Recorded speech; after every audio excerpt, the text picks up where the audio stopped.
धन्यवाद।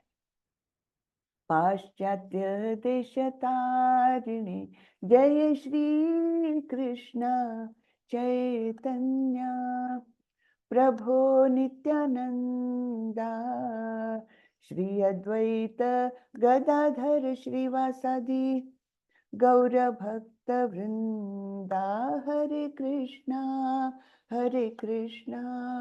कृष्णा कृष्णा हरे हरे, हरे रामा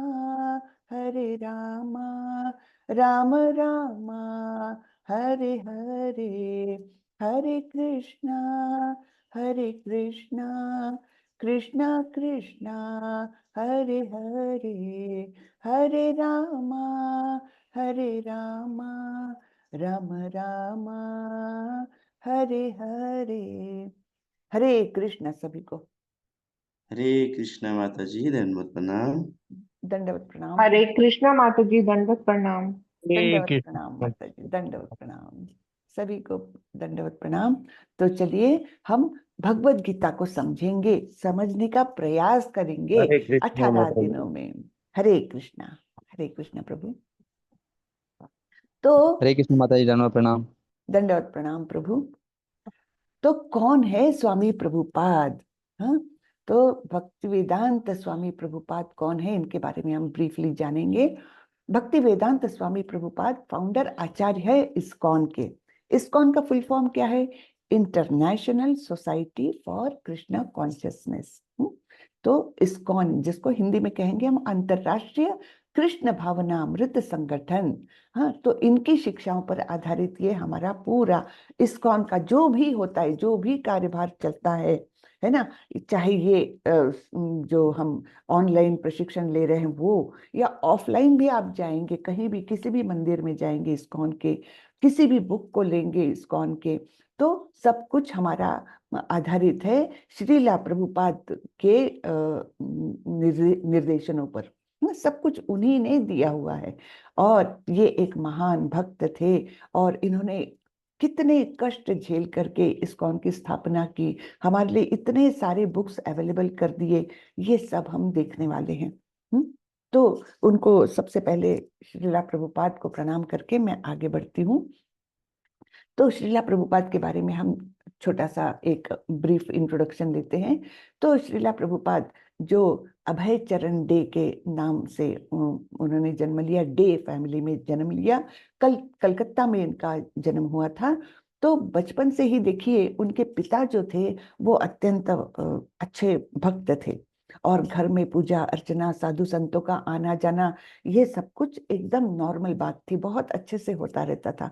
तो ये संस्कार हुए अभय चरण पर भी। हाँ? तो अभय भी बचपन से बहुत ही मतलब उनको भी उत्सुकता रहती थी, उनको भी इच्छा रहती थी मैं भी पिता के समान पूजा अर्चना करूं।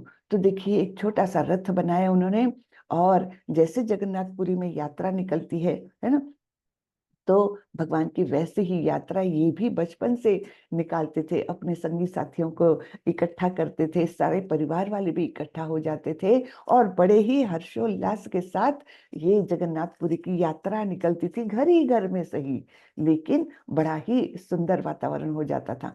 तो ये होता है संस्कार देना, है ना। जैसे माँ बाप करेंगे ना, वैसे ही बच्चों में तुरंत वो सब कुछ करने की इच्छा जागृत हो जाएगी। ये नहीं हो सकता कि माँ बाप ना करे और फिर इच्छा करे कि मेरा बच्चा बहुत अच्छे से निकल जाए, है ना, कि मैं तो टीवी देखते रहूं लेकिन मेरा बच्चा पढ़ते रहे, मैं तो मतलब और भी जो जो दूसरे कर्म है उसमें लगा रहूं, मेरा बच्चा ना करे। ये कभी भी नहीं हो सकता। तो यहाँ पर हम देखते हैं प्रभुपाद जी बचपन से ऐसे कार्यों में लगे हुए थे। फिर क्या हुआ कि उनके घर में वैसे साधु संतों का आना जाना रहता ही था, लेकिन एक दोस्त उनको एक बार बोला कि चलो यहाँ पर कलकत्ता में ना भक्ति सिद्धांत स्वामी सरस्वती आए हुए हैं, उनसे मिलने चलते हैं। तो पहले तो अभय ने बोला कि क्या करना है, हमारे घर में वैसे ही बहुत साधु संत आते हैं, अब फिर से अलग से जाकर के दूसरे संत की भेंट लेने की कोई मतलब प्रयोजन नहीं है, क्योंकि मैं तो साधु संतों से मिलते रहता हूँ। लेकिन उनके दोस्त ने बोला कि नहीं, ये जो है ना भक्ति सिद्धांत स्वामी सरस्वती, ये कुछ अलग है, भिन्न है, दूसरे संतों से इनका आचरण, व्यवहार, विचार भिन्न है, तुम चलो। तो इस प्रकार ये प्रभुपाद जी गए अपने दोस्त के कहने पर। और आश्चर्य की बात देखिए कि कोई इंट्रोडक्शन नहीं, कुछ नहीं, और भक्ति सिद्धांत स्वामी सरस्वती एकदम तेजस्वी पुरुष, हाँ, उनको लायन आचार्य कहा जाता है, एकदम सिंह के समान उनकी पर्सनैलिटी। और उन्होंने प्रभुपाद जी को जैसे ही देखा, उन्होंने कहा कि तुम तो बड़े पढ़े लिखे युवक लग रहे हो, तो क्यों ना तुम अंग्रेजी में विदेश में जाकर के कृष्ण भावनामृत का प्रसार करो। तो ये तो हक्के बक्के रह गए कि पहली ही मुलाकात में मुझे ये स्वामी जी बोल रहे हैं कि तुम अंग्रेजी में विदेशों में जाकर के प्रसार करो, ये कैसी बात हुई। तो इन्होंने थोड़ा सा आर्गुमेंट देने की प्रयास किया कि स्वामी जी, लेकिन अभी तो हमारा देश स्वतंत्र ही नहीं हुआ, पहले देश स्वतंत्र हो जाए फिर ये सब भक्ति का प्रसार प्रचार, ये बात ठीक है। लेकिन भक्ति सिद्धांत स्वामी सरस्वती ने उनके विचारों का खंडन किया। बोला कि देखिए, ये कृष्ण भावनामृत जो है ना, ये कोई देश की सीमाओं में या कोई व्यक्ति की सीमाओं या किसी परिवार की सीमाओं में, कोई समाज की सीमाओं में बंधा नहीं है। ये कृष्ण का प्रेम जो है, ये जगत के हर प्राणी के अंदर सुप्त रूप में, छुपे हुए रूप में है ही, वो कहीं नहीं गया है। केवल उस सुप्त प्रेम को जगाने की आवश्यकता है। इसलिए इस देश का बंधन, समाज का बंधन, ये सब हमको देखने की आवश्यकता नहीं। हमने इसका प्रसार प्रचार पूरी दुनिया भर में करना चाहिए, क्योंकि सब संपूर्ण मानव जाति को, संपूर्ण जीवों को ही, उसमें से मनुष्य तो प्रबल, तो इस प्रकार से सारे ही मनुष्य को, देश के लिए मर्यादित मत सोचो, सारे ही मनुष्य को इस कृष्ण भावनामृत की आज नितांत आवश्यकता है, बहुत ज्यादा आवश्यकता है। क्योंकि समाज में इतना कलह, देशों में युद्ध और ये सब वातावरण में अभी मनुष्य बहुत उसको, उसकी आवश्यकता है कि उसको कृष्ण का प्रेम मिले। इसलिए मैं कह रहा हूं कि तुम विदेशों में जाओ और प्रचार प्रसार करो। तो ये बहुत इम्प्रेस हो गए स्वामी जी के विचारों से, उनके उपदेशों से बहुत प्रभावित हुए। लेकिन तब तो वे गृहस्थ बन चुके थे, इसलिए उन्होंने उस बात को ज्यादा वो नहीं किया कि उसी समय कोई एक्शन नहीं ली, अपने घर आ गए, अपनी गृहस्थी चला रहे थे, पढ़ भी रहे थे। तो लेकिन वो आदेश जो है वो उनके मन में दिन रात वो कुछ ना कुछ विचलन करते रहा एक प्रकार से। और इस प्रकार उनका जीवन तो आगे चलता रहा, साथ में वो भक्तिमय किताबें, आध्यात्मिक किताबें पढ़ते रहे। अब फिर उन्होंने स्वतंत्रता संग्राम में भी भाग लिया, हाँ, गांधी जी के और उससे भी ज्यादा नेताजी सुभाष चंद्र के विचारों से बहुत प्रभावित थे। इस प्रकार वो अपना कर रहे थे। लेकिन मन में तो था ही कि मेरे गुरु ने मुझे आदेश दिया है। उन्होंने गुरु से मिलने के बहुत सालों के बाद उनसे दीक्षा ली। दीक्षा ली और फिर कुछ घर में ऐसी घटनाएं हुई। पहले तो उनका बिजनेस बहुत बड़ा बिजनेस था, उनका दवाइयों का बहुत अच्छा चल रहा था, तो सब कुछ अच्छे से हो रहा था, परिवार अच्छे से सुखी संपन्न सब कुछ था। लेकिन फिर उन्होंने एक बैक टू गॉडहेड नाम की मैगजीन भी निकाली, सब कुछ वो चल रहा था। लेकिन एक समय ऐसा आया कि उन्होंने अपने परिवार का त्याग कर दिया। तब तक बच्चे बड़े हो गए थे, सब संभालने लग गए थे, परिवार का त्याग किया और वृंदावन आकर के रहने लग गए। और तब से और भी ज्यादा प्रबल हो गई उनकी इच्छा कि नहीं, मुझे चाहे कुछ भी हो जाए, मुझे गुरु के आदेश का पालन करना है। हाँ, तब तक उनकी एज भी काफी बड़ी हो गई थी, लेकिन वो उस डायरेक्शन में अब सोचने लग गए। अब सन्यासी थे, घर उनके साथ कोई धन तो था नहीं, है ना, पूरी तरह से वो एक मंदिर में रहते थे और ये प्रबल इच्छा कि मुझे अमेरिका जाना है और वहां पर प्रचार प्रसार करना है, तब उन्होंने बड़ी कठिनाई से एक सुमति मुरारजी नाम की एक बहुत अच्छी भक्त थी, उनकी एक शिपिंग कंपनी थी, तो उनसे बहुत रिक्वेस्ट की कि मुझे कैसे भी करके बस अमेरिका भेज दो, फिर मैं अपना मैनेज कर लूंगा। तो वो बोलने लगी, स्वामी जी आप इतने वृद्ध हो गए हो, आपका शरीर भी बहुत हेल्दी तो है नहीं, तो आप वहां जाकर के क्या करोगे, बीमार हो जाओगे और वापस नहीं आओगे आप प्रभु जी, स्वामी जी। तो इस प्रकार से उन्होंने समझाने की बहुत कोशिश की प्रभुपाद को, लेकिन प्रभुपाद बोले मरना तो मुझे यहाँ भी है वहां भी है, क्या फर्क पड़ना है, लेकिन इस देह का उपयोग मैं मेरे गुरु के आदेश के लिए करूं, इससे बड़ा अच्छा काम कोई हो नहीं सकता। तो इस प्रकार बहुत पीछे लगे रहे। तो एक जलदूत नाम का एक कार्गो शिप, समझते हैं, वाहतुक मतलब जो सामान का वो करता है, लाना ले जाना करता है, ऐसे कार्गो शिप में सुमति मुरारजी माता जी ने उनकी व्यवस्था कर दी और वे अमेरिका चल दिए।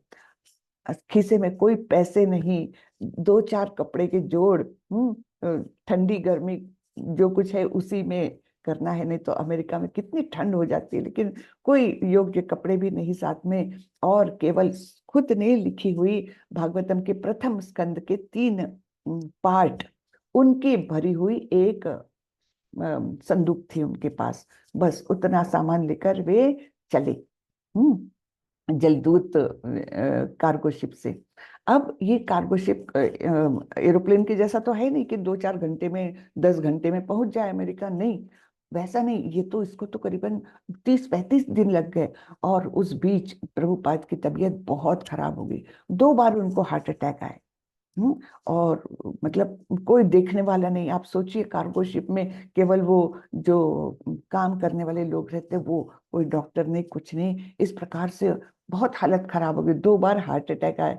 लेकिन प्रभुपाद एकदम स्थिर मन से भगवान को प्रार्थना करते थे कि मैं केवल मेरे गुरु का आदेश पूरा करने के लिए जा रहा हूँ, और आप जो ठीक समझे वो करिए, चाहे मैं जिंदा रहूं चाहे मर जाऊं, लेकिन मेरी इच्छा अगर सफल हो जाए तो वो आपकी महान कृपा होगी, मुझे मेरे गुरु का आदेश पूर्ण करना है। इस प्रकार प्रार्थना करते हुए वो गए, और सी सिकनेस भी उनको बहुत, पहली बार इतनी बड़ी शिप में बैठे थे, तो खूब उल्टियां ये वो सब कुछ होता रहा, लेकिन वो पहुंच गए अमेरिका। और फिर इस प्रकार 1965 में निकले हैं, 18 सितंबर 1965 को पहुंचे वहां पर, ओके। और फिर 1966 में उन्होंने इस्कॉन की स्थापना की, ना उनकी वहां किसी से पहचान, ना कुछ कुछ भी नहीं। और देखिए एक सच्चे भक्त की इच्छा भगवान कैसे पूरी करते, वो अकेले बैठ करके एक पार्क में हरे कृष्ण कृष्ण कृष्ण हरे हरे, हरे राम राम राम हरे हरे, बस ये मंत्र का जोर से कीर्तन करते थे। और वहां पर हिप्पी लोग पड़े रहते थे वो पार्क में। तो पहले तो लोगों को लगता था क्या है, कुछ भी बोले जा रहे, पता नहीं क्या है। फिर धीरे धीरे वो मंत्र का इतना प्रभाव हुआ कि वो बच्चे जो ड्रग एडिक्ट भी थे, कुछ ऐसे ही काम करते थे, वो आके बैठने लग गए उनके सामने। फिर उनके सामने साथ गाने भी लग गए, कीर्तन करने लग गए, और धीरे धीरे इतने प्रभावित हुए कि वो उनके शिष्य बन गए। कितनी अद्भुत बात है, आप सोचिए, कितने सारे रिहैबिलिटेशन सेंटर्स चलते हैं ड्रगिस्ट लोगों के लिए, है ना, वो कारगर नहीं है, हरि कीर्तन काम कर गया। और फिर बहुत सारे लोग जुड़े उनसे, धीरे धीरे धीरे जुड़े, 1966 में इस्कॉन की स्थापना की। और उसके बाद तो प्रभुपाद ने पलट के नहीं देखा, इतने सारे मंदिरों की देश विदेश में, देश विदेश में इतने सारे टेम्पल्स की, उनके जीते जी उन्होंने 108 बड़े बड़े टेम्पल्स बनाए अलग अलग देशों में। तो ये अद्भुत कार्य जो है ये प्रभुपाद ने कर दिखाया। इतने 69 इयर्स की उम्र में वो अमेरिका गए थे।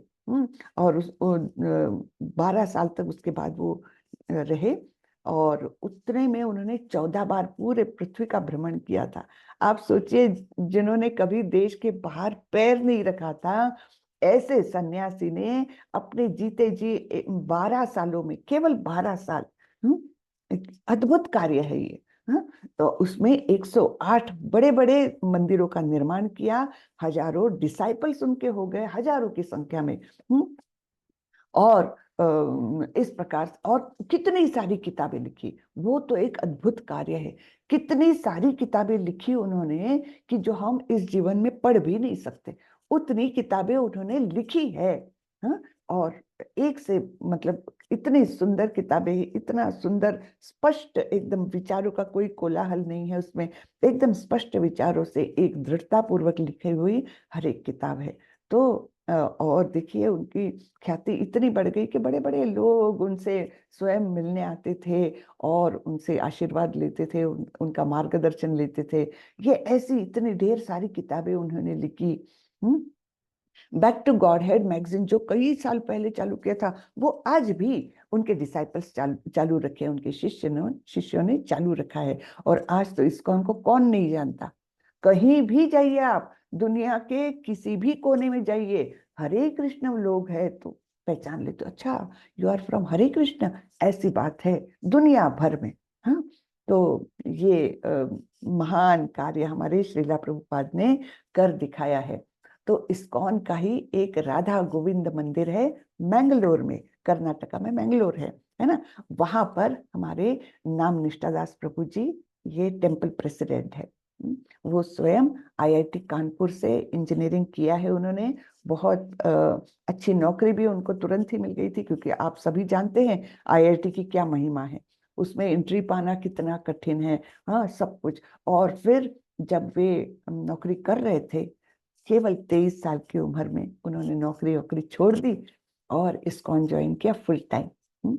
और उसके बाद इस्कॉन में धीरे धीरे करके उनको मैंगलोर का भार सौंपा गया। वहां पर उन्होंने एक छोटे से टेम्पल से शुरुआत की, एकदम छोटा सा टेम्पल, और वहां से शुरुआत की। और उनको खास करके बच्चों को प्रीचिंग करने में उनको बहुत ज्यादा मतलब इंटरेस्ट है। तो वो कॉलेजेस में, स्कूल्स में जा जाकर बच्चों को भगवत गीता का पाठ देते रहे बहुत सारे साल तक। फिर आया कोरोना, है ना। कोरोना ने तो सबका जीवन ही बदल दिया। तो कोरोना में पूर्णतः लॉकडाउन जब था, तब प्रभु जी को, हमारे नाम निष्ठादास प्रभु जी को लगा कि अब मैं क्या करूं। मंदिर में वे बंद और बाकी लोग बाहर बंद, तो कुछ भी नहीं हो पा रहा था। तब उन्होंने ये ऑनलाइन कोर्सेज चालू करने की उनको प्रेरणा दी। उनके गुरु ने, परम पूज्य स्वामी जय पताका स्वामी महाराज ने उनको प्रेरणा दी कि तुम ये चालू करो, कि ऑनलाइन कोर्सेज चालू करो। और तब कोरोना से ये चालू हुए हैं कोर्सेज, और लोग घर में बैठ करके, अपने सुविधाजनक जगह पर बैठ करके भगवत गीता पढ़ रहे हैं, सुन रहे हैं और भक्ति में आ रहे हैं। अभी तक करीबन 10 लाख लोग इस सुविधा का उपयोग कर चुके हैं। 10 लाख से ज्यादा रजिस्ट्रेशन हो चुके हैं इस कोर्स में ओवर द टाइम, अभी 5 साल होने को आए हैं। ठीक है, तो बहुत लोगों का सहयोग मिला प्रभु जी को, कि प्रभु जी का आप देखेंगे, कभी आएंगे क्लास में तो आप लोग देखेंगे कि प्रभु जी का अद्भुत एक महिमा है। और उन्होंने बहुत लोगों को भक्ति में लाया, जो सामान्य जीव थे, हम जैसे लोग, सामान्य गृहिणी जैसे ये कर रहे थे, लेकिन आज भगवत गीता के क्लासेस भी लेते हैं। जो कुछ हमको थोड़ा सा ज्ञान प्राप्त हुआ है, लोगों में बांटते हैं और लोगों को अटैच करने का प्रयास करते हैं। ठीक है ना। तो इस प्रकार ये ऑनलाइन कोर्सेज का ये चालू हुआ। शुरू में तो नाम निष्ठादास प्रभु जी स्वयं ही क्लासेस लेते थे, अकेले ही। लेकिन धीरे धीरे उन्होंने बहुत लोगों को तैयार किया, और आज कुछ नहीं तो कम से कम 2000 लोग वॉलंटरीली इस सेवा से जुड़े हुए हैं, केवल ऑनलाइन सेवा से। हाँ, और तो और सब लोगों के सहयोग से एक बहुत सुंदर मंदिर मैंगलोर में निर्माण हो गया। बहुत ही सुंदर मंदिर है, वहां पर गौशाला भी है। और वहां पर एक अद्भुत बात होने जा रही है, वो है भगवत गीता कॉलेज, उसका निर्माण अभी चल रहा है।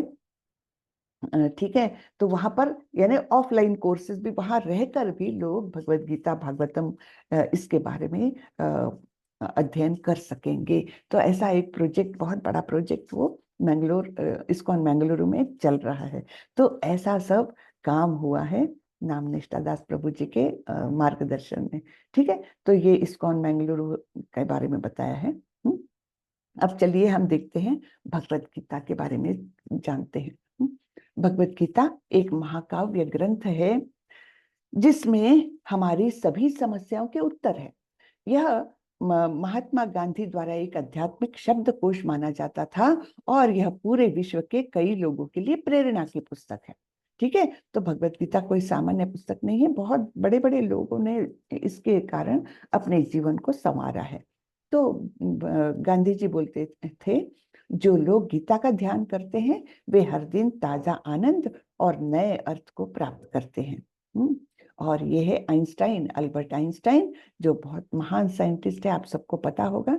तो वो बोलते हैं, जब मैं भगवत गीता पढ़ता हूँ और महसूस करता हूँ कि भगवान ने इस ब्रह्मांड को कैसे बनाया है जो इतना शानदार है ना, कितना शानदार ब्रह्मांड बनाया है भगवान ने हमारे लिए।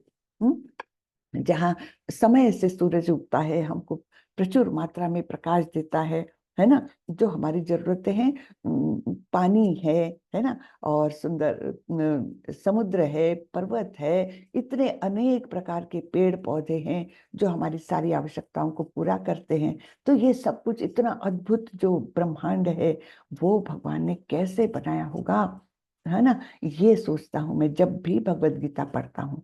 तो ये आइंस्टाइन बोल रहे हैं। गीता एक विशाल ग्रंथ है। गीता के व्यवस्थित अध्ययन में लगभग 1 वर्ष लगेगा। तो 18 दिनों में हम ऐसा नहीं कर सकते, बराबर है ना, कि बहुत डिटेल में आप पढ़ने जाओ तो कम से कम 1 वर्ष लगेगा। तो 18 दिनों में हम क्या करने वाले हैं? नहीं, हम 18 दिनों में उसके बारे में एक इंट्रोडक्टरी कुछ जान पाएंगे। तो 18 दिनों में हम ऐसा नहीं कर सकते, इसलिए हम कृष्ण और अर्जुन के बीच के विचारों के प्रभाव पर ध्यान केंद्रित कर रहे हैं। और इस कोर्स का उद्देश्य है गीता के गहन अध्ययन के लिए आपको तैयार करना, कि आपके मन में कम से कम थोड़ी सी रुचि उत्पन्न करना कि ये है, अद्भुत चीज है ये, इसका थोड़ा और डिटेल में हमने पढ़ाई करना चाहिए। इतनी आप में उत्सुकता जागृत करना, इच्छा जागृत करना, बस इतना उद्देश्य है ये इस कोर्स का। ठीक है, तो आगे बढ़ते हैं। भगवत गीता, अर्जुन की माया को कृष्ण की व्यवस्था समझना होगा।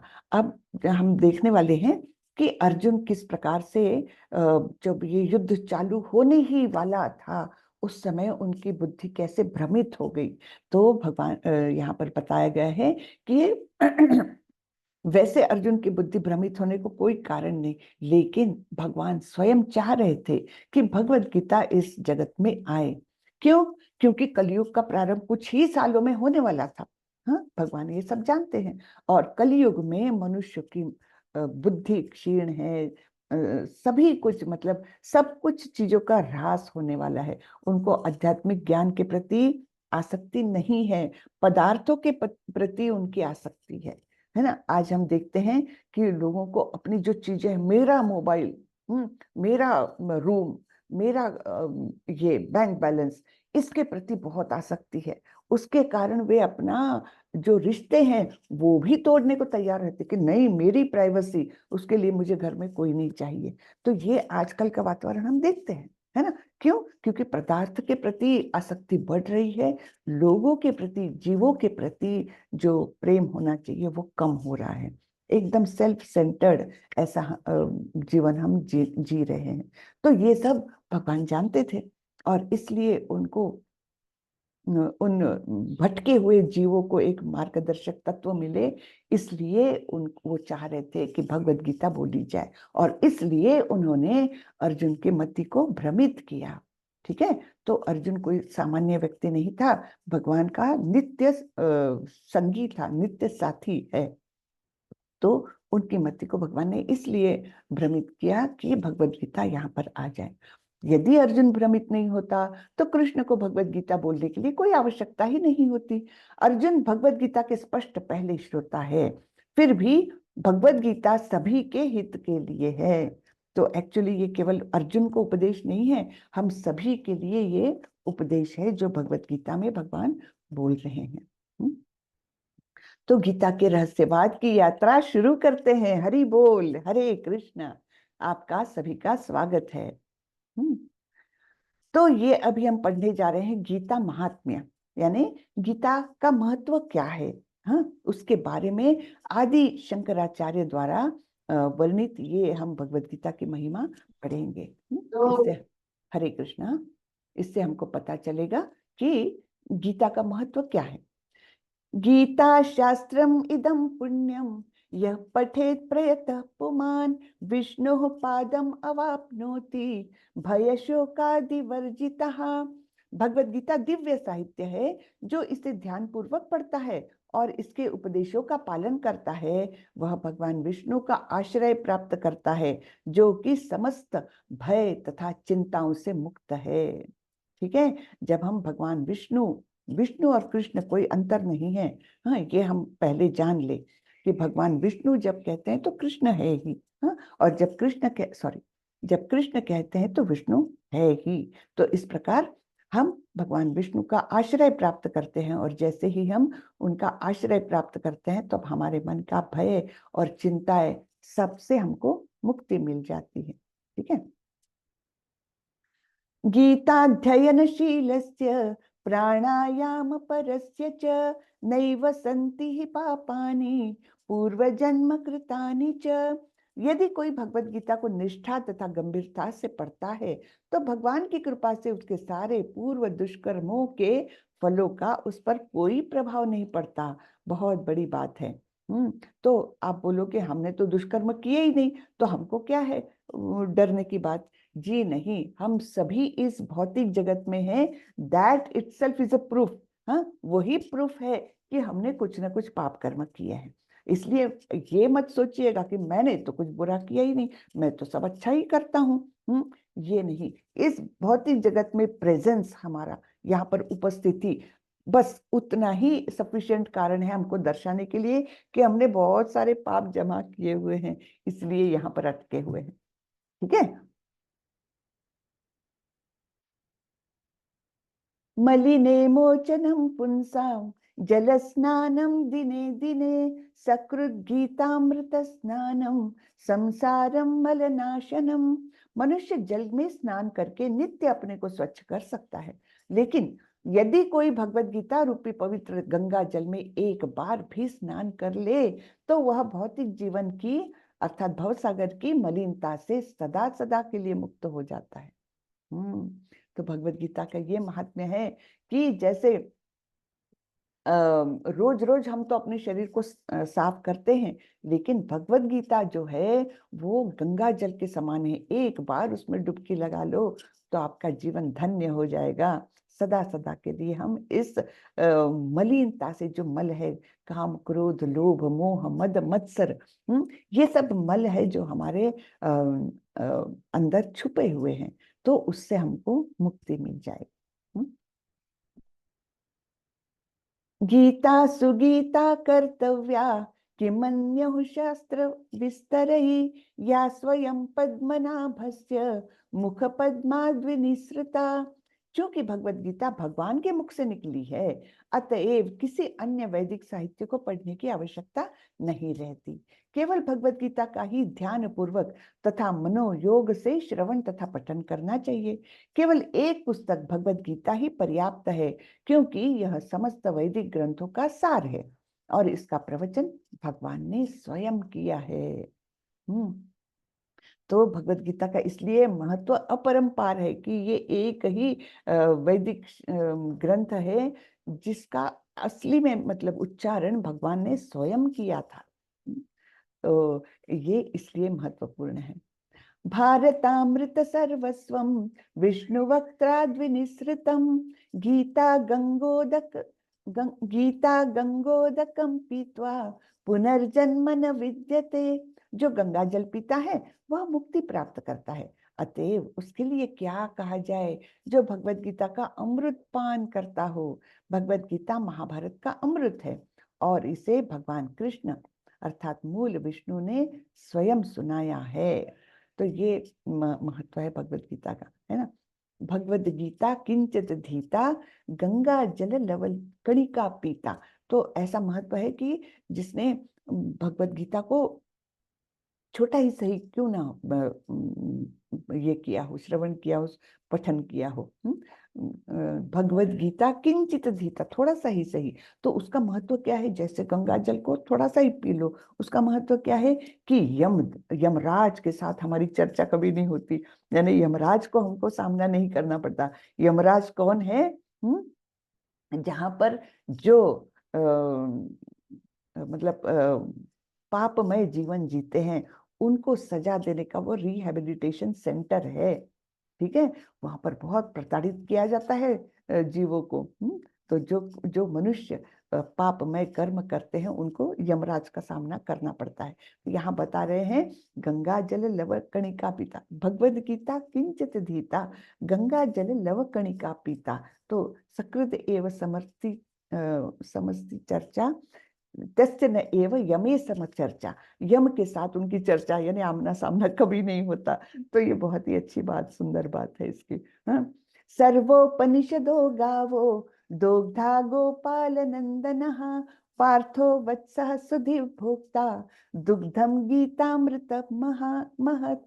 यह गीतोपनिषद भगवत गीता जो समस्त उपनिषदों का सार है, तो इसको गीतोपनिषद भी कहा जाता है। भगवत गीता को सभी उपनिषदों का यह सार है, गाय के तुल्य है। और ग्वाल बाल के रूप में विख्यात भगवान कृष्ण इस गाय को दोह रहे हैं। अर्जुन बछड़े के समान है, और सारे विद्वान तथा शुद्ध भक्त भगवत गीता के अमृतमय दूध का पान करने वाले हैं। तो यहाँ पर उपमा दी गई है, भगवत गीता को गाय की उपमा दी है, जिसको भगवान कृष्ण दोह रहे हैं। अर्जुन उस गाय का बछड़ा है, और हम सभी लोग जो भी जीव भगवत गीता का अध्ययन करना चाहते हैं, करते हैं, तो वे उस दूध का, अमृतमय दूध का पान करते हैं। एकम शास्त्रम देवकी पुत्र गीतम, एको देवो देवकी पुत्र एव, एको मंत्रस्तस्य नामानि यानि, कर्माप्येकम तस्य देवस्य सेवा। आज के युग में लोग एक शास्त्र, एक ईश्वर, एक धर्म तथा एक वृत्ति के लिए अत्यंत उत्सुक है। अतएव सारे विश्व के लिए केवल एक शास्त्र भगवत गीता हो, सारे विश्व के लिए एक ईश्वर हो, देवकी पुत्र श्री कृष्ण, एक मंत्र, एक प्रार्थना हो, उनके नाम का कीर्तन, हरे कृष्ण कृष्ण कृष्ण हरे हरे, हरे राम राम राम हरे हरे। और केवल एक ही कार्य हो, भगवान की सेवा। तो आदि शंकराचार्य ये एक अपनी इच्छा प्रकट कर रहे हैं, जो हम सभी की इच्छा होनी चाहिए। प्रभुपाद की भी यही इच्छा थी, और श्री कृष्ण की भी यही इच्छा है। क्या? कि संपूर्ण जगत इस एक सूत्र से बंध जाए, एक ही शास्त्र हो, एक ही ईश्वर हो, एक ही धर्म हो। हाँ, तब क्या होगा? ये जो झगड़े झंझट युद्ध और ये वो सब जो कुछ है, वो बंद हो जाएगा, है ना। जैसे एक घर में एक पिता है, और उनकी छत्र छाया में उनके सारे बच्चे, 4-8 बच्चे एक ही छत्र छाया में हैं, तब फिर क्या होता है? सभी अपने पिता का आदेश मानते हैं, है ना। पिता ने जो कहा वो मानते हैं, आपस में झगड़ा नहीं होता उनका। वैसे ही अगर सभी, संपूर्ण दुनिया के लोग एक भगवान को मानने लग जाए, एक धर्म को मानने लग जाए, एक मंत्र का उच्चारण करने लग जाए, तो सभी कुछ, ये इतने सारे दुनिया में प्रॉब्लम्स चल रहे हैं, ये देश उसके साथ झगड़ा कर रहा, वो देश उसके साथ आतंकवाद की कार्यवाही कर रहा, ऐसे वैसे क्या क्या हो रहा है ना। तो ये सब गंदगी अपने आप मिट जाएगी। तो इसके लिए ये कृष्ण भावनामृत का ये संगठन चालू करके प्रभुपाद जी ने हम पर एक असीम कृपा की है। और आपको शायद पता न हो कि इसमें, इस्कॉन में कोई धर्म का बंधन नहीं है कि तुम इस धर्म के हो तो कृष्ण भावनामृत में नहीं आ सकते। जी नहीं, मानव जाति, संपूर्ण मानव जाति के लिए है ये। और इस्कॉन ने ये कर दिखाया है, देश विदेश में मंदिर स्थापन करके सभी धर्मों के लोग उससे जुड़े हुए हैं। मैंने स्वयं अपनी आंखों से देखा हुआ है, एक दूसरे धर्म का व्यक्ति हमारे यहाँ पुजारी करके भी काम करते थे ना, पूजा करते थे प्रत्यक्ष विग्रह का, ब्राह्मण दीक्षा ली हुई। तो इस प्रकार से ये जो कृष्ण भावनामृत है, इसमें कोई धर्मों का बंधन नहीं है, देश का मर्यादा नहीं है, कुछ भी नहीं। समस्त जीवों के लिए ये कृष्ण भावनामृत है। और इस सुंदर से कृष्ण भावनामृत में हम बड़े भाग्यवान हैं कि हम जुड़े हुए हैं, है ना। तो चलिए हम प्रारंभ करते हैं भगवत गीता का। पहला अध्याय है अर्जुन विसर्ग योग, अर्थात अर्जुन का योग विलाप, दुख प्रदर्शित कर रहे हैं। तो भगवत गीता में 4 वक्ता है, 4 लोगों ने भगवत गीता में श्लोक बोलने में सम्मिलित हुए हैं। तो एक तो है धृतराष्ट्र, इनका पहला ही श्लोक हम देख रहे हैं। धृतराष्ट्र कौन थे? कौरवों के पिता, पांडवों के चाचा, ठीक है। उन्होंने एक ही श्लोक बोला है। फिर उनके सामने ये जो बैठे हैं ये संजय हैं, ये उनके सचिव के रूप में काम करते थे, और ये स्वयं भी वेद व्यास के शिष्य थे, तो ये भी बहुत महान व्यक्ति थे। तो धृतराष्ट्र और ये संजय यहाँ पर दिख रहे हैं। अब धृतराष्ट्र को बड़ी उत्सुकता थी, क्योंकि एक्चुअली उनकी ही महत्वाकांक्षा थी कि मुझे ही राजा रहना है, मेरे बच्चों को ही राजा बनना है। ये सब महत्वाकांक्षा उन्होंने ही तो अपने बच्चों को दी हुई थी, जो कि गलत आधार पर बेस्ड थी, है ना। और वो महत्वाकांक्षा पूरी करने के लिए उन्होंने अपने मतलब जो रिश्तेदार, उनके भाई के बच्चे, है ना, उनके भतीजे, उन पर अनगिनत अत्याचार किए, होने दिए, है ना। इस प्रकार से मूक एक प्रेक्षक बन के दुर्योधन द्वारा इतने भी अत्याचार हुए, अन्याय हुए, वो सबको ये मूक प्रेक्षक बन के देखते रहे। तो ये सब बहुत गलत बातें की है उन्होंने। अब उनको तो जब ये युद्ध होने जा रहा है ना, जब सारे उपाय खत्म हो गए, अल्टीमेटली भगवान कृष्ण स्वयं पांडवों के दूत बन के गए थे वहां पर चर्चा करने के लिए कि चलो आप पूरा राज्य नहीं देते, आधा ही दे दो। दुर्योधन बोले नहीं, है ना। अच्छा आधा राज्य नहीं भाई, 5 गांव तो दे दो, वो क्षत्रिय है, वो दूसरा कोई काम नहीं कर सकेंगे, 5 गांव ही सही दे दो। तो दुर्योधन ने बड़ी मगरूरता से उनको बोला कि 5 गांव क्या, मैं तो सुई की नोक पर आने लायक जमीन भी उनको नहीं दूंगा। और तब युद्ध के सिवा कोई पर्याय नहीं बचा। भगवान ने स्वयं प्रयत्न करने के बाद भी कोई वो नहीं बचा, कोई उपाय नहीं बचा। तब युद्ध करने का डिसीजन लिया गया, और अब युद्ध के लिए सब इकट्ठा हुए हैं कुरुक्षेत्र के मैदान में। दोनों तरफ की सेनाएं खड़ी है, और तब धृतराष्ट्र के मन में ऐसे विचारों का ये हो रहा था, उत्सुकता बढ़ रही थी, क्या हो रहा है वहां पर, ये मुझे देखना है। तो बहुत वो हो रहे थे, उनकी इच्छा बहुत ज्यादा थी, तीव्र इच्छा थी। तब व्यास मुनि वहां पर आए और बोले कि ठीक है, मैं तुमको दिव्य दृष्टि दे देता हूँ, तुम यही हस्तिनापुर में बैठ करके कुरुक्षेत्र मैदान में क्या हो रहा है देख लो। लेकिन धृतराष्ट्र की समस्या क्या थी? वो बोले मैं तो जन्म से अंधा हूं, मैं तो किसी को नहीं पहचानता कि ये भीम है कि दुर्योधन है, कि ये कौन है, युधिष्ठिर है कि और कोई है। मुझे तो कुछ भी नहीं पता, इसलिए मैं देखकर भी क्या करूंगा, मैं किसी को नहीं पहचानता। तो आप ऐसा करिए कि आपके शिष्य संजय को दिव्य दृष्टि दे दीजिए, जिससे कि वो यहीं बैठ करके सब कुछ देखे और आंखों देखा हाल मुझे सुनाए। ठीक है। तो इस प्रकार से संजय को दिव्य दृष्टि दी गई। अब धृतराष्ट्र पूछ रहे हैं संजय को, धर्म क्षेत्रे कुरुक्षेत्रे समवेतायुयुत्सवः मामकः पांडवाश्चैव किम अकुर्वत संजय। धृतराष्ट्र ने कहा, हे संजय, धर्म भूमि कुरुक्षेत्र में युद्ध की इच्छा से एकत्र हुए मेरे तथा पांडु के पुत्रों ने क्या किया। तो युद्ध क्षेत्र में आए तो हैं, लेकिन क्या कर रहे हैं वो, ये मुझे बताओ। तो महाभारत में वर्णित धृतराष्ट्र तथा संजय की वार्ताएं इस महान दर्शन के मूल सिद्धांत का कार्य करती है।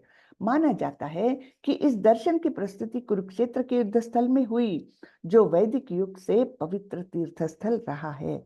इसका प्रवचन भगवान द्वारा मानव जाति के पथ प्रदर्शन हेतु तब किया गया जब वे इस लोक में स्वयं उपस्थित थे।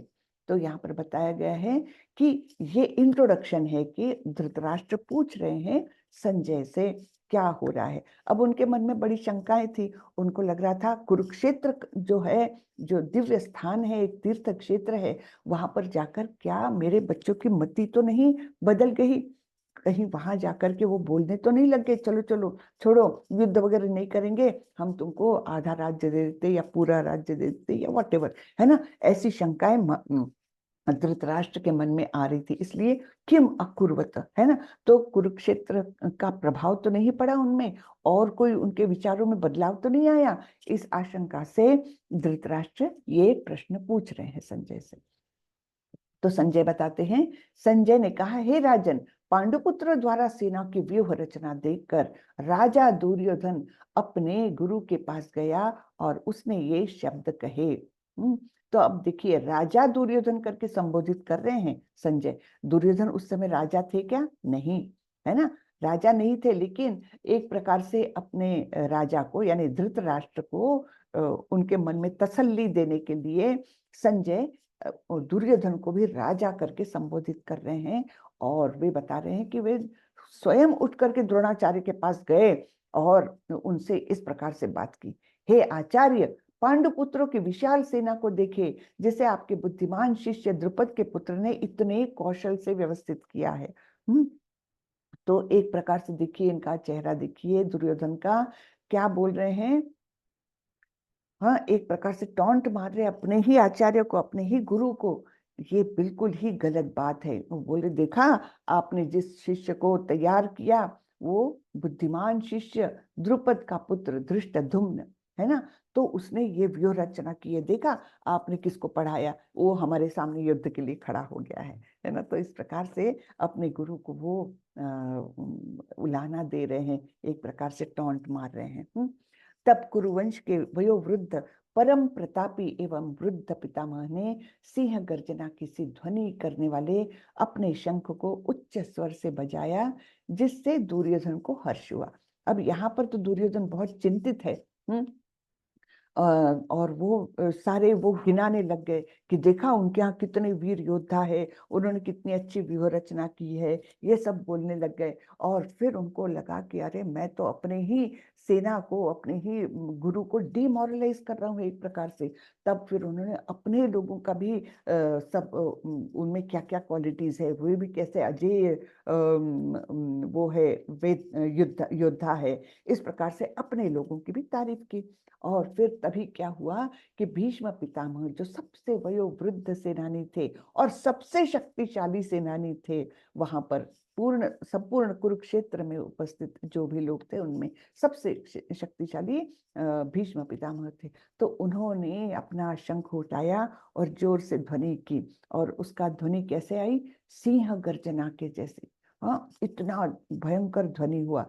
तो वो सुनकर के दुर्योधन के मन को थोड़ी शांति मिली कि हाँ, मेरे यहाँ तो मेरे भीष्म पितामह हैं, वो सबके सबसे ज्यादा शक्तिशाली है।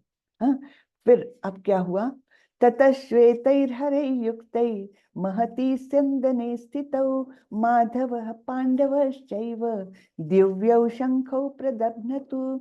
दूसरी ओर से श्वेत घोड़ों द्वारा खींचे जाने वाले विशाल रथ पर आसीन कृष्ण तथा अर्जुन ने अपने अपने दिव्य शंख बजाए।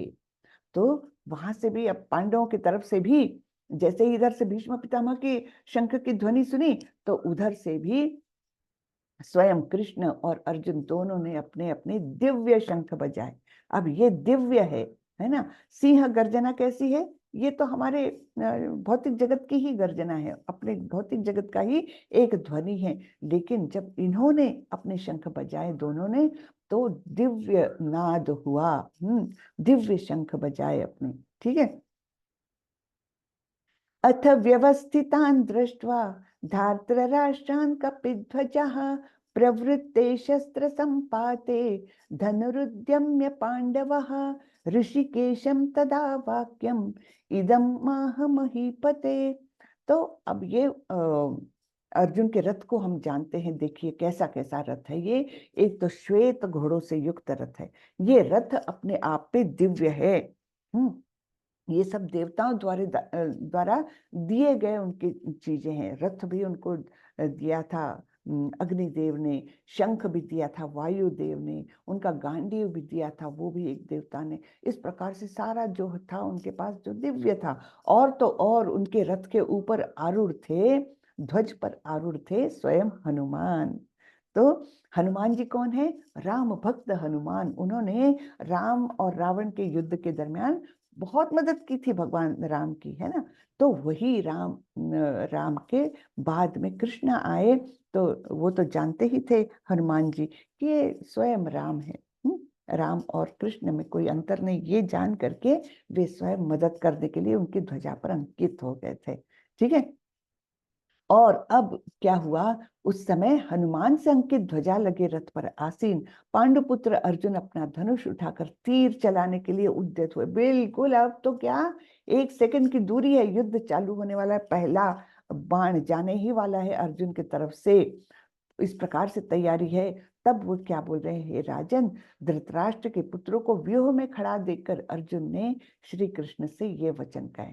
यानी एकदम क्लाइमेक्स पर है सिचुएशन, युद्ध शुरू ही होने वाला है। तब अर्जुन के मन में आया, जब उन्होंने देखा संपूर्ण उनके सारे चचेरे भाई उनके सामने खड़े हैं, तब उन्होंने कृष्ण को बोला, अर्जुन ने कहा, हे अच्युत, आप कृपा करके मेरा रथ दोनों सेनाओं के बीच में ले चले, जिससे मैं यहाँ युद्ध की अभिलाषा रखने वालों को और शस्त्रों की इस महान परीक्षा में जिनसे मुझे संघर्ष करना है उन्हें देख सकूं। तो अर्जुन के मन में क्या आया कि देखो तो मेरे अगेंस्ट कौन कौन खड़ा है जरा। इसलिए कृष्ण को बोला, कृष्ण तो उनके सारथी बने हुए थे, है ना, मित्रतावश सारथी बने हुए थे। एक्चुअली कृष्ण कहाँ पर जाएंगे ये तो पहले डिसाइड नहीं था। तब फिर क्या हुआ, दुर्योधन और अर्जुन दोनों भी एक साथ पहुंचे उनके महल में, और कृष्ण तब सोए हुए थे। और जैसे ही कृष्ण उठे तो उनको दिखा मेरे पैरों के पास तो अर्जुन खड़े हैं। हाँ, तो पहले अर्जुन को बोला, अरे अर्जुन तुम कैसे आए? तब दुर्योधन जो उनके सिरहाने बैठे हुए थे वो बोले, अरे मैं तो अर्जुन के पहले आया हूँ, तो आप पहले उनसे क्यों बात कर रहे हैं, अर्जुन से क्यों बात कर रहे हैं? तो कृष्ण बोले, कोई बात नहीं, अब अर्जुन को देखा है तो मुझे पूछने दो, अर्जुन तुम क्यों आए हो? तो दोनों ने भी बताया कि अभी युद्ध होने वाला है, तुम हमको आपका साथ चाहिए। कृष्ण बोले, देखो मैं अपनी शक्तियों को विभाजित करता हूँ क्योंकि मैं दोनों का साथ देना चाहता हूँ। तो एक जगह मैं रहूंगा जो निशस्त्र, बिल्कुल शस्त्र नहीं उठाऊंगा, युद्ध में सम्मिलित नहीं होऊंगा, लेकिन उनका साथ दूंगा, एक जगह मैं, और दूसरी जगह मेरी सारी सेना। क्या चाहिए? तो अर्जुन ने बोला, मुझे तो आप चाहिए प्रभु। तो दुर्योधन को बड़ी खुशी हुई, ये तो बड़ा मूर्ख निकला, और मुझे तो जो चाहिए था वो मिल गया, मुझे तो सेना मिल गई। इस प्रकार कृष्ण की सेना कौरवों के पक्ष में थी, और स्वयं कृष्ण निशस्त्र, बिना शस्त्र के सारथी के रूप में अर्जुन के साथ थे। ठीक है ना, ये तो सबको मालूम है, फिर भी मैं रिपीट कर रही हूँ क्योंकि ये सब बातें हमको अच्छी लगती है, ये सब रिपीट करने में। कृष्ण की लीलाएं कितनी बार भी रिपीट करो, बिल्कुल ना सुनने में वो होता है, ना बोलने में रिपीटिशन लगती है। ठीक है। तो अर्जुन ने कहा, हे अच्युत, कृपा करके मेरा रथ दोनों सेनाओं के बीच में ले चले, जिससे मैं यहाँ युद्ध की अभिलाषा रखने वालों को और शस्त्रों की इस महान परीक्षा में जिनसे मुझे संघर्ष करना है उन्हें देख सकूं। अर्जुन ने वहां पर दोनों पक्षों की सेनाओं के मध्य में अपने चाचा ताऊओं, पितामहों, गुरुओं, मामाओं, भाइयों, पुत्रों, पौत्रों, मित्रों, ससुरों और शुभ चिंतकों को भी देखा। तो ये सबका देखा, और फिर अर्जुन के मन में विचारों का कोलाहल शुरू हो गया। अर्जुन उवाच दृष्टवेमं स्वजनं कृष्ण युयुत्सं समुपस्थितं सीदन्ति मम गात्राणि मुखम च परिशिष्यति। अर्जुन ने कहा, हे कृष्ण, इस प्रकार युद्ध की इच्छा रखने वाले मित्रों तथा संबंधियों को अपने समक्ष उपस्थित देखकर मेरे शरीर के अंग कांप रहे हैं और मेरा मुंह सूखा जा रहा है। तो इस प्रकार से हमारे मन में भी जब कोई बहुत क्लेश उठता है तो हम भी अपने शरीर में कुछ बदलाव महसूस करते हैं ना, सांसें जल्दी जल्दी चलने लगती है, शरीर में हल्का सा कंपन होता है, मुंह सूखता है।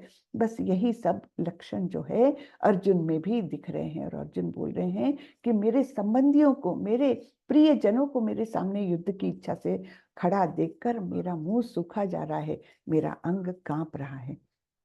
हे कृष्ण, इस युद्ध में अपने ही स्वजनों का वध करने से न तो मुझे कोई अच्छाई दिखती है और न मैं उससे किसी प्रकार की विजय, राज्य या सुख की इच्छा रखता हूँ। तो मेरे अपने लोगों को मार करके मुझे क्या मिलेगा, क्या सुख मिलेगा, ये अर्जुन के मन में है। फिर आगे अर्जुन बोलते हैं, हे गोविंद, हमें राज्य, सुख अथवा जीवन से क्या लाभ, क्योंकि जिन सारे लोगों के लिए हम उन्हें चाहते हैं वे ही इस युद्ध भूमि में खड़े हैं। हे मधुसूदन, जब गुरुजन, पितृगण, पुत्रगण, पितामह, मामा, ससुर, पौत्रगण, साले तथा अन्य सारे संबंधी अपना धन एवं प्राण देने के लिए तत्पर है और मेरे समक्ष खड़े हैं, तो फिर मैं इन सबको क्यों मारना चाहूंगा, भले ही वे मुझे क्यों न मार डाले। हे जीवों के पालक, मैं इन सबों से लड़ने को तैयार नहीं, भले ही बदले में मुझे तीनों लोग क्यों न मिलते हो। इस पृथ्वी की तो बात ही छोड़ दें। भला धृतराष्ट्र कहाँ गया, धृतराष्ट्र के पुत्रों को मारकर हमें कौन सी प्रसन्नता मिलेगी। तो ये सारे विचार आ रहे हैं अर्जुन के मन में। कुल का नाश होने पर सनातन कुल परंपरा नष्ट हो जाती है और इस तरह शेष कुल भी अधर्म में प्रवृत्त हो जाता है। हे कृष्ण, जब कुल में अधर्म प्रमुख हो जाता है तो कुल की स्त्रियां दूषित हो जाती है और स्त्रीत्व के पतन से हे वृष्णिवंशी अवांछित संतानें उत्पन्न होती है। देखिए कितने दूर का सोचने लग गए अर्जुन। पहले तो बोले कि इन लोगों को मार करके मुझे तो पाप लगेगा, फिर बोले कि सुख क्या मिलने वाला है, इन लोगों को ही मार दूंगा तो मुझे क्या सुख मिलने वाला है। फिर बोल रहे हैं कि सारी कुल की परंपराएं जो है वो नष्ट हो जाएगी और युद्ध होने से क्या होता है कि पुरुष लोग मारे जाते हैं, घर में बचती है स्त्रियां और बच्चे, तो स्त्रियों को आश्रय नहीं रहता किसी का, तब वे दूषित हो जाती है ना। तो दूषित होने की संभावना बहुत ज्यादा रहती है और इस प्रकार वे जब स्त्रियां दूषित हो गई तब फिर क्या हो जाता है, अवांछित संतानें, और इस प्रकार से अवांछित संतानों से समाज भी खराब होता है, दूषित हो जाता है। संकरो नरकायैव कुलघ्नानां कुलस्य च पतन्ति पितरो येषां लुप्तपिंडोदक क्रियः। अवांछित संतानों की वृद्धि से निश्चय ही परिवार के लिए तथा पारिवारिक परंपरा को विनष्ट करने वालों के लिए नारकीय जीवन उत्पन्न होता है। ऐसे पतित कुलों के पुरखे पितर लोग गिर जाते हैं क्योंकि उन्हें जल तथा पिंड दान देने की क्रियाएं समाप्त हो जाती है। तो ये सारे विचार अर्जुन के मन में हैं कि स्त्रियां दूषित हो जाएगी, अवांछित संतानें पैदा होगी, तब फिर जो पितरों को भी पिंडदान किया जाता है, यानी ना केवल धरती के बल्कि पितृलोक के लोग भी दुखी हो जाएंगे इस युद्ध के होने से। ये सब विचार अर्जुन के मन में चल रहे हैं। और फिर ये सब करने के बाद अभी संजय बता रहे हैं, सब नरेशन कर रहे हैं। एव मुक्तवार्जुन संख्ये रथोपस्थ उपाविशत् विसृज्य सशरम चापम शोक संविघ्न मानसः। संजय ने कहा, युद्ध भूमि में इस प्रकार कहकर अर्जुन ने अपना धनुष तथा बाण एक ओर रख दिया और शोक संतप्त चित्त से रथ के आसन पर बैठ गए। अब अर्जुन ने सोच लिया कि मेरे इतने विचार उनके मन में आ रहे हैं कि उन्होंने बहुत शोकमग्न होकर के अपना धनुष बाण रख दिया और बैठ गए और बोले, हे कृष्ण, मैं युद्ध नहीं करूंगा। तो ये पहले अध्याय में परिस्थिति आई है क्या, कि अर्जुन जो इतनी तैयारी से युद्ध भूमि पर गए हैं, सबसे वीर योद्धा है वहां पर, हाँ, सबसे बड़े धनुर्धारी वीर है, तो वे स्वयं बोल रहे हैं कि मैं युद्ध नहीं करूंगा। हो गई ना मुश्किल, है ना। बिल्कुल सब कुछ तैयार है युद्ध के लिए और मेन योद्धा ही बोल रहे हैं मैं युद्ध नहीं करूंगा। अब क्या होगा, हाँ, ये हम दूसरे अध्याय से देखने वाले हैं, ठीक है ना। तो आज का ये अध्याय खत्म होता है। मुझे आशा है आज जितनी उपस्थिति है कल भी इतनी तो रहेगी ही, इससे ज्यादा ही रहे, है ना। तो आप सभी लोग, अभी पहला ही दिन है, आप अपने परिवार वालों को, जो भी आपके निकटवर्ती है, सबको सम्मिलित होने के लिए कह सकते हैं। और ये भगवत गीता बहुत ही सुंदर एक आध्यात्मिक ग्रंथ है और इसमें सभी लोग सम्मिलित हो जाए, हमारा जीवन बदल जाता है इससे। तो चलिए, किसी को कुछ प्रश्न हो तो पूछिए। हरे कृष्णा। हरे कृष्णा, किसी को कुछ प्रश्न हो तो अनम्यूट करें और पूछिए। हरे हरे कृष्ण कृष्ण माता जी, सादर प्रणाम। माता जी, ये 3 लोगों ने सुनी ना गीता? गीता किसने सुनी? हाँ, संजय, लोगों ने। हाँ अर्जुन ने सुनी, बराबर है आपकी बात। और वैसे तो सारे देवता लोग जो भी वहां पर रहते अदृश्य रूप में, उन्होंने सभी ने सुनी। इसलिए तो 11वें अध्याय में जब विराट रूप दर्शन कराते हैं तब सारे देवता और ऋषिगण सब आ जाते हैं वहां पर, है। तो इस प्रकार से देवता लोग भी उपस्थित थे अदृश्य रूप में, वो सभी ने सुनी। धृतराष्ट्र, संजय और अर्जुन, ये तीनों ने सुनी है जी। जी। हरे कृष्ण। हरे हरे कृष्णा माता जी। जी। हरे धन्यवाद कृष्ण सुधीर प्रभु, बोलिए। माता जी। ये एक जिज्ञासा है कि ये जैसे महामंत्र जो हमको मिला है, तो इसमें जैसे हरे कृष्ण कृष्ण कृष्ण हरे हरे, हरे राम, तो ये जो दूसरी लाइन है हरे राम राम राम हरे हरे, तो ये बलराम जी को संबोधित किया है या रामचंद्र जी को संबोधित बलराम जी किया? को संबोधित किया हुआ है। अच्छा, धन्यवाद माता जी। हरे कृष्ण जी। नए लोगों में से किसी के कुछ प्रश्न है, कुछ रिएक्शन है तो मुझे ज्यादा खुशी होगी। हरे कृष्णा। हरे कृष्णा माता जी। हरे कृष्णा मैं भावेश पंजाबी। जी। और काफी बार मैं गीता पढ़ा हूँ, लेकिन मैं ये पूछना चाहता हूँ कि गीता की रचना कब से शुरू हुई थी? रचना हाँ। गीता बोली गई थी कुरुक्षेत्र के युद्ध मैदान में करीबन 5000 वर्ष पूर्व। आज कितना से वर्ष? 5000। 5000। जी। करीबन 5000 वर्ष पूर्व बोली गई थी। फिर हम चौथे अध्याय में देखेंगे कि भगवान बोलते हैं कि इससे भी पूर्व मैंने किसी को बताई है भगवत गीता, वो हम चौथे अध्याय में देखेंगे। हाँ, तो वैसे इस अभी के इसमें हम अर्जुन पहले श्रोता है ऐसा सोचते हैं, लेकिन वास्तव में उनसे भी पहले भगवान ने किसी को भगवत गीता बताई थी, और वो तो लाखों वर्ष पहले बताई थी। उसका संदर्भ भी हम चौथे अध्याय में देखने वाले हैं। ठीक है प्रभु, तो बने रहिएगा। ठीक है ओके। जी। हरे कृष्ण। और कोई नए लोगों में से कुछ रिएक्शन देना चाहेंगे तो मुझे अच्छा लगेगा। हरे कृष्णा माता जी। हरे कृष्णा जी प्रभु। जी, संजय हम मुजफ्फरपुर बिहार से बोल रहे हैं। कोटि जी कोटि अभिनंदन है, प्रणाम है। धन्यवाद। और हरे बहुत सुंदर लगा आपने जो भगवत गीता के बारे में, प्रथम अध्याय के बारे में हम लोगों को बड़ा स्पष्ट तरीके से बताया। आपके चरणों में निवेदन है कि अपने जीवन में किस रूप में हम प्रथम अध्याय को देख सकते हैं। अपने जीवन में, जी जी, बहुत अच्छा सवाल किया प्रभु।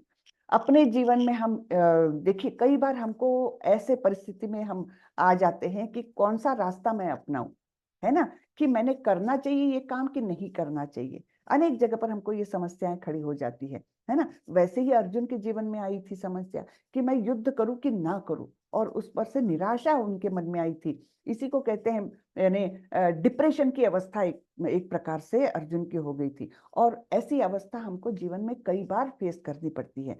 तब स्पष्ट रूप से हमारे विचार कैसे रहे, हाँ, कौन सा मार्ग हमने अपनाना चाहिए, कौन सा योग्य मार्ग है, कौन सा अयोग्य है, इसका स्पष्ट विवेचन अगर हम अपने जीवन में कर सके तो उसके लिए हमको भगवत गीता के सिवाय कोई पर्याय नहीं है। ठीक है प्रभु।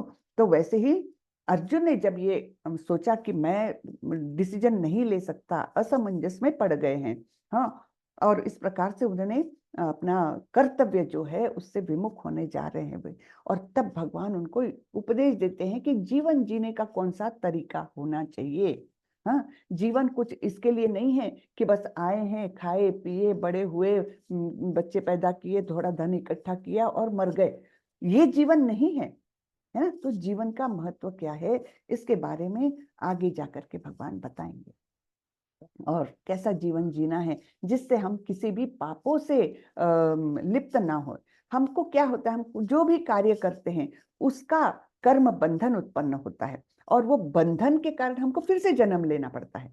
ठीक है ना। तो इस प्रकार से ये कर्म बंधन की प्रक्रिया से हम बार बार जन्म लेते हैं, बार बार मृत्यु को प्राप्त होते हैं, फिर नया शरीर धारण करते हैं, फिर मृत्यु को प्राप्त होते हैं। तो ये साइकिल जो कंटिन्यूअस साइकिल चलती रहती है, इससे बाहर जाने का मार्ग क्या है, इसके बारे में भगवान बताते हैं इसमें। ठीक है, और वो हम आगे पढ़ेंगे प्रभु। आज पहला ही दिन है, आपका प्रश्न बहुत अच्छा था तो मैंने संक्षेप में आपको बताया। ठीक है, हरे कृष्णा। क्या मैं आपका समाधान कर पाई प्रभु? जी जी जी, बहुत सुंदर, अच्छा लगा एकदम। बिल्कुल आप स्पष्ट और सरल तरीके से जो हम लोग को समझ में आ रहा है, बड़ा अच्छा लगा। बहुत बहुत मतलब हम अभिनंदन करते हैं, आपको प्रणाम करते हैं। हरे कृष्णा। धन्यवाद, धन्यवाद। चलिए हरे जी कृष्ण माता जी। जी जी माता जी। माता जी मुझे ये पूछना था कि जब श्री कृष्ण और दुर्योधन की जब वार्तालाप हुआ था कि अभी युद्ध होगा, तब तो अर्जुन ने हाँ कर दिया था ना कि युद्ध हम बिल्कुल, करेंगे। बिल्कुल तो सही। बाद में जाके उन्हें ऐसा क्यों लगा कि उन्हें, जब उन्होंने देखा कि उनके सारे भाइयों से उन्हें युद्ध करना है, उनके गुरुओं से उन्हें युद्ध करना है, तब उनके मन में ये संशय क्यों आया कि उन्हें युद्ध नहीं करना चाहिए? जबकि पहले उन्होंने कह दिया था। हमारे जीवन में भी ऐसा बहुत बार होता है कि हम कोई निर्णय ले लेते हैं, पर हमें उसके कुछ दिनों बाद या थोड़ी देर बाद लगता है कि नहीं नहीं, हमें ऐसा नहीं करना चाहिए। तो फिर हमें सही का ज्ञान हमें कैसे होगा? जी, आपने बहुत सुंदर प्रश्न पूछा। देखिए, हमने पहली दूसरी स्लाइड देखी थी कि ये भगवत गीता जो आई है, तो भगवान की इच्छा थी कि ये कलियुगी लोगों के लिए ये भगवत गीता का उपदेश बहुत आवश्यक है। तो एक्चुअली अर्जुन तो ऐसे नहीं थे, है ना। उन्होंने इतनी तैयारी की थी, सारी सेनाएं इकट्ठा हो गई, सब कुछ हो गया, तो तब तो नहीं थे उनके मन में ऐसे विचार। उसी समय क्यों आए? क्योंकि ये भगवान की माया है। भगवान की लीला है ये कि उनकी मति भ्रमित हो गई। क्यों? क्योंकि वो ऐसे नहीं करते अगर, तो भगवत गीता नहीं आ सकती थी। और भगवत गीता हम सभी के लिए है। तो भगवत गीता के आने का प्रयोजन कुछ तो भी निर्माण हो जाए, इसके लिए अर्जुन की मति भ्रमित हुई। लेकिन हम तो अपने जीवन में ऐसी समस्याएं कई बार झेलते हैं, है ना, कि निर्णय कौन सा ले। एक निर्णय ले लिया, उसके बाद हमको लगता है कि नहीं नहीं ऐसा नहीं होना चाहिए। तो इसके लिए जो कुछ है मार्गदर्शक तत्व भी हमको मिल सकते हैं भगवत गीता का ठीक से अध्ययन करने से। एक दो बार पढ़ने से नहीं, आप उसमें रुचि लीजिए, उसका अध्ययन करेंगे तो आपके मन में कभी ऐसे संशय नहीं आएगा कि मैंने ये योग्य किया या अयोग्य किया, क्या मैंने ये करना चाहिए कि नहीं करना चाहिए। ये सारी शंकाओं का समाधान हमको, इसलिए तो इसको लाइफ मैनुअल कहा गया है। जीवन कैसे जीना है, इसका मार्गदर्शन हमको भगवत गीता से मिलता है। लाइफ मैनुअल है। तो ये आप मत समझिए कि अर्जुन ऐसे कैसे कर गए, पहले तो तैयारी कर ली, है ना। जैसे एक स्टूडेंट होता है, साल भर में बहुत पढ़ाई की और वहां जाकर के बस पेपर मिलने ही वाला है, तब बोल रहे मैं परीक्षा नहीं दूंगा। है ना, वैसे ही अर्जुन की परिस्थिति है। लेकिन अर्जुन के केस ऐसी है कि भगवान ने स्वयं ये चाहा, भगवान ने इच्छा की कि इसकी मति भ्रमित हो जाए, भगवान की लीला है ये। तो जब उसकी मति भ्रमित हुई, तब भगवत गीता के माध्यम से भगवान ने उनको उपदेश दिया, जो हम सभी के लिए है। ठीक है माता जी? जी माता जी, धन्यवाद। हरे जी, कृष्ण, दंडवत प्रणाम। हरे कृष्णा, हरे कृष्णा। हाँ चलिए हरे कृष्ण माता जी। जी। आवाज बहुत कम है प्रभु, आप कौन बोल रहे हैं? हरे आवाज, कृष्ण माता जी। हाँ हरे कृष्णा विकास प्रभु जी। माता जी, मेरा प्रश्न है कि हम ऐसे कैसे अपने कर्म करें कि हम अपने कर्म बंधन आ, से कर्म बंधन ऐसे हम अपने कर्म कैसे करें कि हम कर्म बंधन ना उत्पन्न पड़े, ना होने दे, है ना, उत्पन्न उत्पन्न ना ही हो, नहीं। हाँ, उत्पन्न ना बहुत होने दें। अच्छा। ये भी हमको मिलने वाला है, इसका आंसर मिलने वाला है। आज पहला ही दिन है, आप लोग डटे रहिए, इसका आंसर बिल्कुल मिलेगा आपको कि किस प्रकार के कर्म हम हमारे लिए कर्म बंधन उत्पन्न नहीं करेंगे, ये भी बताएंगे भगवान। हरे धीरे कृष्ण धीरे, माता जी। जी हरे कृष्ण, धीरे धीरे सब होगा। हाँ, बहुत अच्छा लगा आप लोगों के प्रश्न सुनकर। तो चलिए कल फिर मिलेंगे हम। ओके, वाञ्छा कल्पतरुभ्यश्च कृपा सिन्धुभ्यैव च पतितानां पावनेभ्यो वैष्णवेभ्यो नमो नमः। अनंत कोटि ब्रह्मांड की जय, श्रीला प्रभुपाद की जय। हरे कृष्ण। हरे हरे कृष्ण। हरे कृष्ण माता जी, धन्यवाद प्रणाम। हरे कृष्णा। हरे कृष्णा। हरे कृष्णा, दंडवत प्रणाम माता जी। दंडवत हरे प्रणाम। कृष्णा, हरे दंडवत प्रणाम। तो कल सब लोग जुड़िए, ज्यादा से ज्यादा लोगों को हरे जुड़ने का राम हरे प्रयत्न राम करिए। राम राम हरे। ठीक है, हरे कृष्णा। राम राम।